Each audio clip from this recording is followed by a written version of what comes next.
자, 시부분을 살펴보도록 하겠습니다.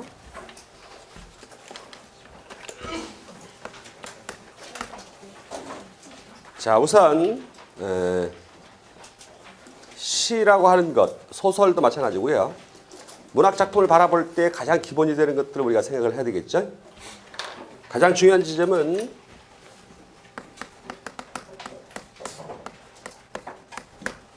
텍스트를 넘어서서는 안 된다. 텍스트만을 보고 답한다. 우리가 지난주 배웠습니다만은 작품을 볼 때의 내재적 접근 방식이라고 하죠. 작품 보고 시어가 어떻고 주제가 어떻고 이런 것들을 파악할 수가 있어요. 그래서 텍스트를 넘어서서 상상하는 순간 문제를 일으킵니다. 첫 번째 생각해야 될 부분이 중고등학교 때 뭐 수능 공부하시면서 그 학교에서나 학원에서 가르쳤던 내용처럼 밑줄 긋고 이건 무슨 뜻이야 이거 외워 이렇게 하는 스타일의 공부는 문학작품 감상에서는 잘못된 방법입니다. 잘못 가르쳐왔죠. 지금까지 잘못 가르쳐와서 문제를 일으킨 거예요. 시를 볼 때는 시를 보는 방법만 알면 되고 암기했다고 문제가 풀리는 게 아닙니다. 오히려 암기했기 때문에 더 틀려버립니다. 엉뚱한 것들을 생각하게 되죠. 암기하지 마라. 따라해보세요. 암기하지 마라. 암기하지 말고 시를 보면 어떻게 푼다 하는 방법만 알고 있으면 돼요. 암기하는 순간 더 문제를 일으킵니다. 그래서 첫 번째 생각할 것이 텍스트만을 보고 답해야 되겠다는 생각을 가져라. 이게 첫 번째 가져야 될 생각이고요. 지문에 나와 있는 거 보고 작품 나와 있는 것만 보고 답한다는 생각을 가지셔야 돼요. 두 번째,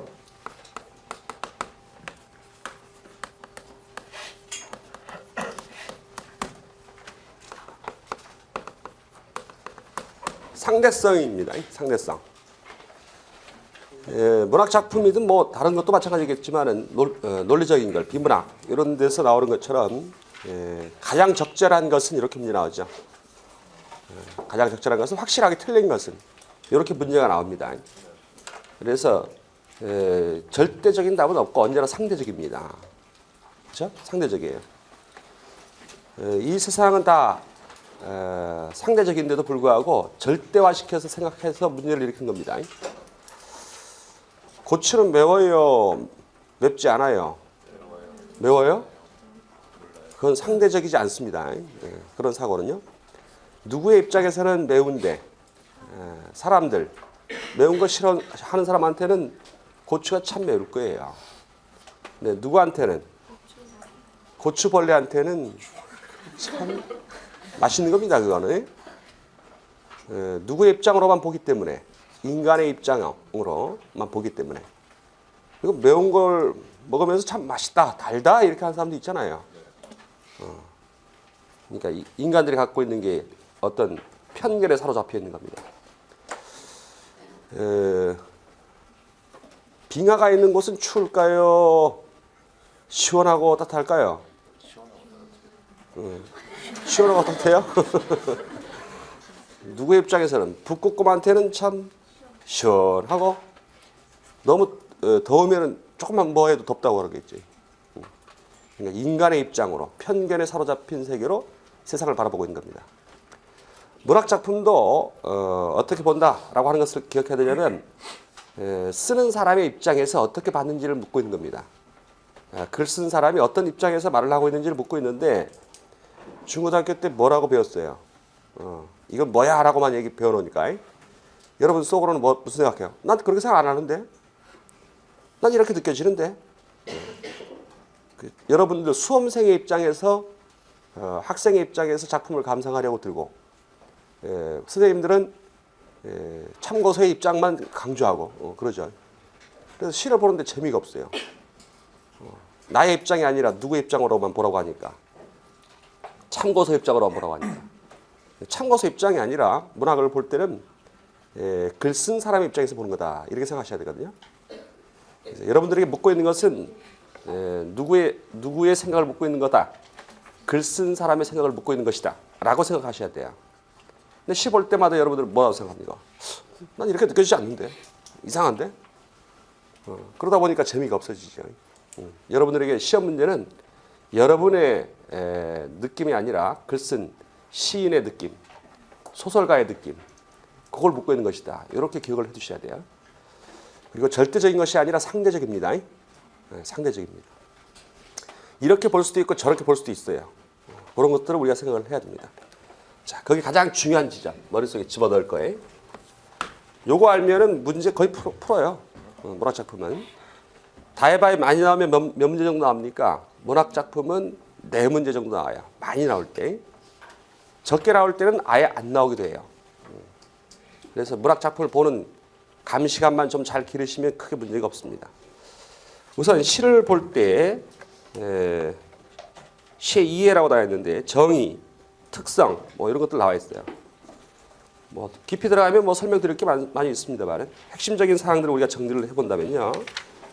넘겨볼까요? 계속 시의 구성 요소를 음악, 회화, 의미, 분위기 이런 것들도 나와 있고 내용 요소로서 주제, 제재, 소재, 심상 이렇게 나와 있어요. 여기서 가장 중요한 지점은 시를 볼 때 가장 중요한 지점 소설을 볼 때도 마찬가지고 수필을 볼 때도 마찬가지고 비문학이라고 하는 논리적인 글을 볼 때도 마찬가지인데 가장 중요한 점은 뭘까요? 주제죠. 뭐 말하고 싶은 거냐 이런 거죠. 말하고 싶은 게 뭐냐? 주제가 가장 중요해요. 시에서의 주제는 뭐하고 같은 것이다 라고 보시면 돼요. 정서하고 같은 겁니다. 주제는 정서다 이렇게 기억하세요.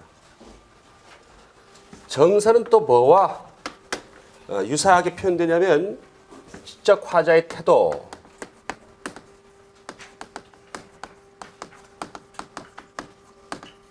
이렇게 나오냐. 시적 화자의 태도 작품을 가장 잘 말한 것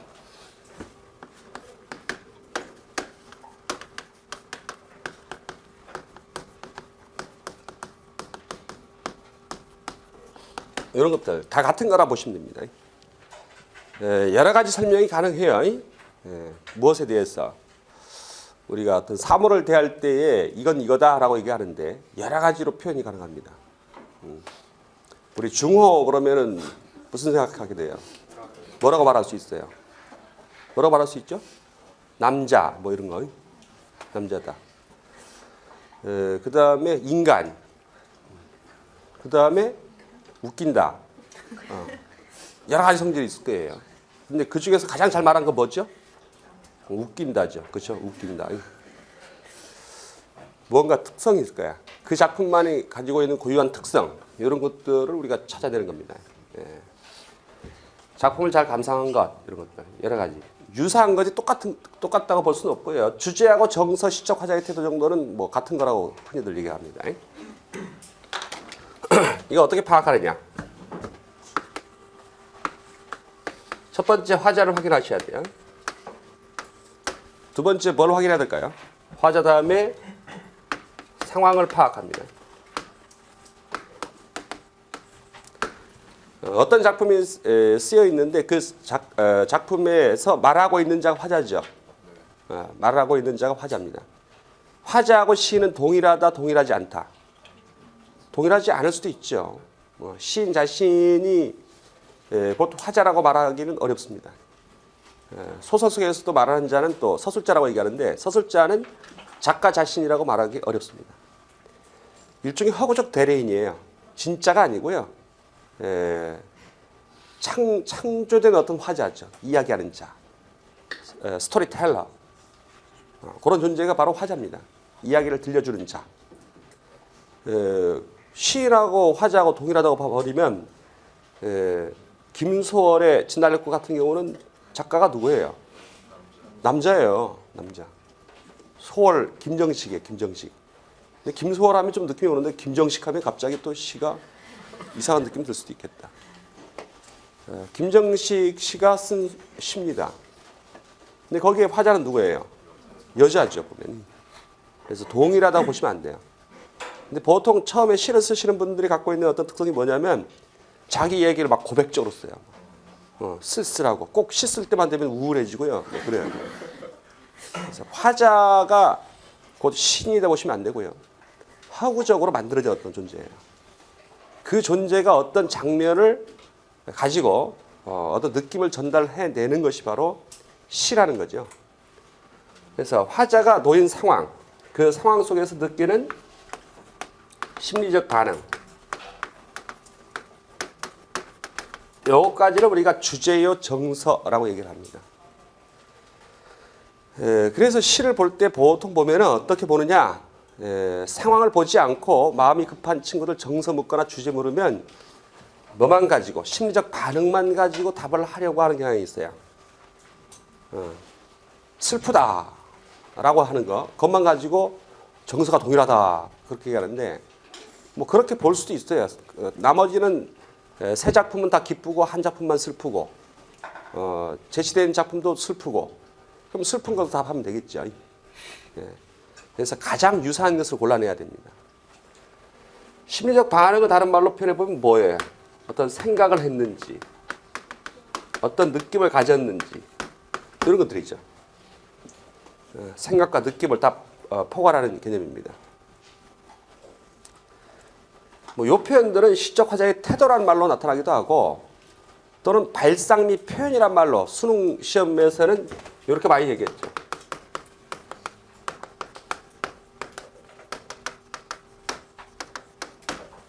발상은 생각이잖아요. 어떠한 생각을 어떤 식으로 표현했느냐 뭐 이런 말로 나옵니다. 다 같은 얘기들입니다. 따지고 보면. 표현은 표현 기법 부분이 같이 끼어들기 때문에 좀 혼란스러울 수 있습니다만은 주제, 상황, 심리적 반응 요거까지 포함해서 얘기한다. 늘 말씀드려왔던 진달래꽃, 그다음 가시리 두 작품은 정서적으로 같은 작품입니까? 다른 작품입니까? 같아요, 달라요? 달라요? 같아요? 정서 같아요, 달라요? 얘기했잖아, 지금 제일 먼저. 상대적이라고. 같을 수도 있고 다를 수도 있다. 머릿속에 그렇게 판단해야 됩니다. 같을 수도 있고 같은 부분도 있고 다른 부분도 있고. 에리인가? 에리하고 자네 이름 뭐지? 형규? 형규야 이름이? 우리 조카 이름하고 똑같네. 에리하고 형규는 같아요, 달라요? 같아요 하지 말라고 그랬잖아 지금. 뭐라고 해야 돼? 형규하고 에리는 같기도 하고 다르기도 해요. 어떤 점에서는 같아요? 사람이라는 점에서 같아요? 사람이라는 점에서 같고. 어떤 점에서는 달라요? 남녀라는 부분에서는 달라요.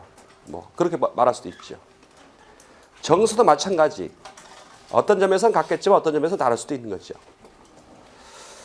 진달래꽃이라는 작품을 들여다보면 같은 작품입니까? 다른 작품입니까? 1차적으로 보면 다른 작품이죠. 우리가 알고 있는 대로. 진달래꽃은 김소월의 시고 가시리는 고려가요거.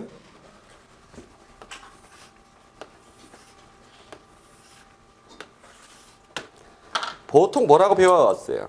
이 소실점 지점에서 무엇을 말하는 작품? 이별의 정한. 이별의 정한을 드러내고 있는 작품이다. 한국 시가의 전통에서 이별을 노래한 작품. 뭐 이런 점에서는 같은 정서를 드러냈다. 어떤 이별의 한스러움을 말했다. 이렇게 해서 공통점으로 찾아내는데 자세히 또 들여다보면요. 다른 점이 발견돼요. 원작품은 다르고요. 자, 화자가 진달래꽃은 어떤 화자입니까? 근대 여성이죠. 예, 그런데를 근대라고 줄기도 합니다만은. 근데 이 여성은 몇 살쯤 돼 보여요? 20대 후반? 20대인가요? 30대? 나보게 엮여 가실 때는 하면서 꽃 뿌려주는 그 여인네는 몇 살일까요? 자, 거기까지 시험에 안 나온다는 얘기입니다. 그런 문제는 낼까요? 안 낼까요? 안 내죠. 왜요? 텍스트를 기반으로 하기 때문에. 텍스트를 기반으로 하기 때문에 뭐라고 추측하는 정도로 상상하는 건 필요하지 않아요. 여러분들에게는. 물론 상상할 수는 있겠지만 어쨌든 거기에 나와 있는 것은 이별과 관련된 어떤 여성입니다. 떠나는 존재는 남성일까요? 여성일까요? 몰라요. 어디 나왔나요? 없잖아요. 남녀가 아닐 수도 있는 겁니다. 이거는. 나와 있는 것만 보고 답하라. 첫 번째 머릿속에 집어넣을 게 그거예요. 자, 근대 여성이고 과실이에 등장하는 화자는 어떤 여성이에요? 고려 여성이죠. 자, 거기에서 상황이 어떤 상황입니까? 이별했습니까? 이별하고 있습니까? 이별할 겁니까?의 문제예요.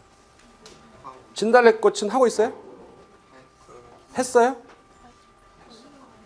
어? 했어요? 아직 안 했죠? 할 겁니까? 진짜 할까요? 어? 표현을 기반으로 얘기하지. 표현을. 나보기가 역겨워 가실 때에는 말없이 고이 보내 드리오리다. 이번 했나요? 아직 안 했어요? 할 겁니까 그럼? 몰라요. 그거는 모른단 말이야. 예, 현재 벌어진 이별도 아니고 미래의 이별. 이별은 이별인데 어떤 이별? 미래의 이별이에요.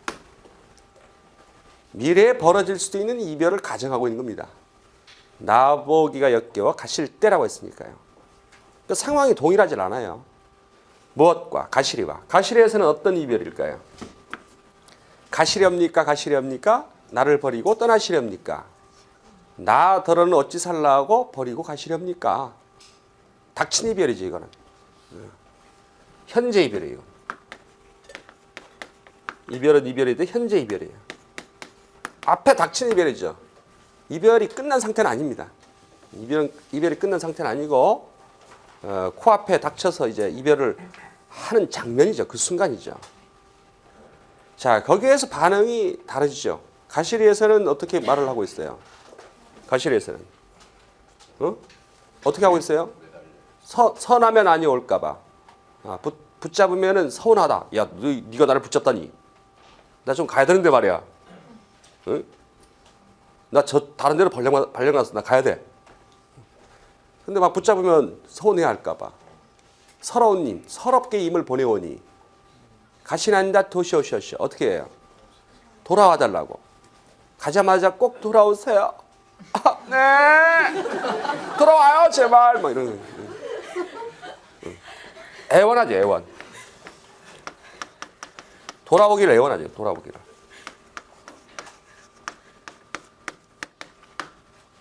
현재 벌어진 이별 앞에서 서운해할까봐 보내주면서도 돌아오기를 애원하고 있는 그런 여성이에요. 보면 진달래꽃에서는 어떻게 얘기하고 있어요? 나보기가 역겨워 가실 때는 말없이 거기 보내주겠다 해놓고 그냥 보내줘요? 영변의 약산 진달래꽃을 하나람 따다가 뿌려준대요. 뭐 꽃까지 뿌려줄게요. 잘 가? 잘 가? 꽃까지 뿌려주고. 그런데 그렇게 끝나지 않고 그 다음 뭐라고 합니까? 가시는 걸음걸음 노인 그 꽃을 사뿐히 지려밟고 가시옵소서. 그냥 가지 말고 집 밟고 가라 짜시가 이런 얘기하죠. 날 죽이고 가라 하고 비슷하죠. 자신의 심리를 어디에다 담았어? 진달래에다가. 갈 때 미래에 당신이 떠난다고 할 때 나는 꽃까지 뿌려줄 거야. 갈 때면 가봐. 속마음은 어떻게 했어요? 가지 마라 이런 얘기를 하고 싶은 거겠죠. 그러면서 마지막에 가서는 어떤 정서를 드러내요? 나보기가 역겨 가실 때는 죽어도 아닌 놈을 흘려리다. 에이블비죠. 슬프다. 그러나 그 슬픔을 겉으로 드러내지 아니한다 이죠.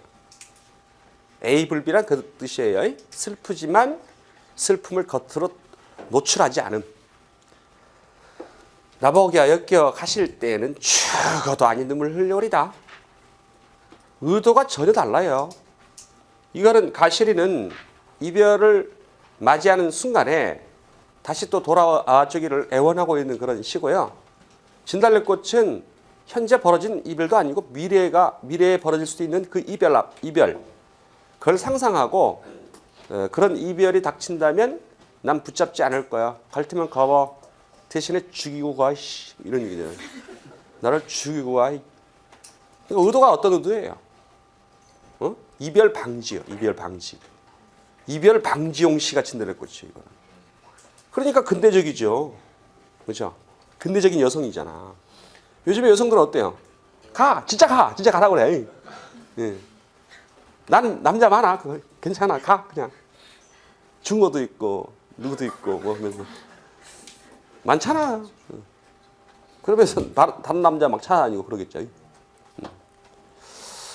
자, 그래서 진달래 꽂고 가시리는 가운데 지점을 들여다보면 이별은 이별이로되 그 이별이 전혀 다른 상황의 이별이고 거기에서 반응을 보이는 심리적 반응도 동일하다고 볼 수 없다는 것을 기억을 해 두셔야 됩니다.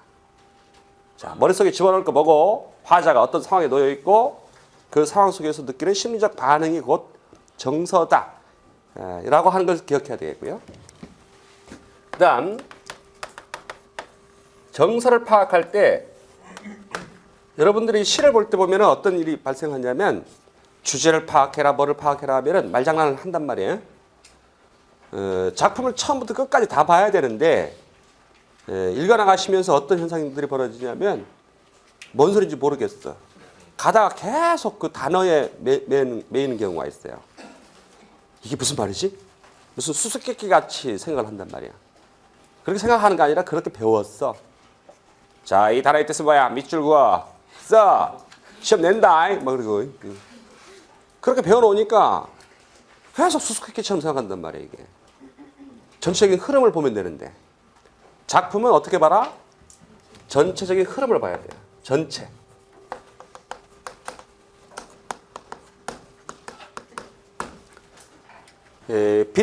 빗대어진 어떤 표현, 빗댄 어떤 표현 때문에 그 빗댄 표현에 현혹되거나 그러지 말고 전체 흐름이 어떻다 하는 것을 파악할 수 있으면 정서 파악이 가능하고 주제 파악이 가능한 거예요.